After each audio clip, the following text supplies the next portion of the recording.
జగన్కి షాక్ ఇచ్చి రాజకీయం తాను అద్భుతంగా చేశానని షర్మిల భావిస్తే రాజకీయం అంటే ఎట్లుంటుందో షర్మిలకి జగన్ చూపించాడు.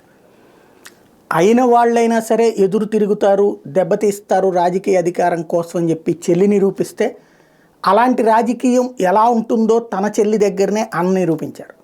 ఆళ్ల రామకృష్ణారెడ్డి యాక్చువల్గా జగన్ నుంచి విడిపోయారు. విడిపోయిన తర్వాత షర్మిల దగ్గరికి వెళ్ళారు. షర్మిలతో కలిశారు, కండువా కప్పుకున్నారు, మళ్ళీ వెనక్కి వచ్చేశారు.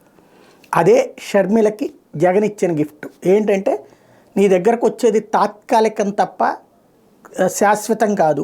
రెండవది, షర్మిల యాక్టివిటీ ఏంటి అన్నటువంటిది పూర్తిగా తెలుసుకుని ఆళ్ల రామకృష్ణారెడ్డి వెనక్కి వచ్చేశారు. ఆళ్ల రామకృష్ణారెడ్డి జగన్ని ద్వేషించడమో లేకపోతే వైఎస్ఆర్ కాంగ్రెస్ పార్టీని ద్వేషించడం ఏం చేయలేదు. మనం టీవీ ఛానల్కి అవన్నీ మన రఘురామకృష్ణరాజు లాగా ఇంటర్వ్యూలు లేకపోతే కోటంరెడ్డి లాగా ఇంటర్వ్యూలు ఇట్లాగే ఏమైనా ఇచ్చారా? ఏమీ లేదు. కూల్గా అటు వెళ్ళి తెలుసుకుని వచ్చేసి కార్యక్రమం నడుపుతున్నారు అనమాట. అది ఇక్కడ అంటే తన చెల్లి దగ్గరైనా సరే రాజకీయమే చేశారు. తన అన్న దగ్గర రాజకీయం చెల్లి చేసింది, చెల్లి దగ్గర రాజకీయం అన్న చేశారు. ఇప్పుడు జరిగింది అదే.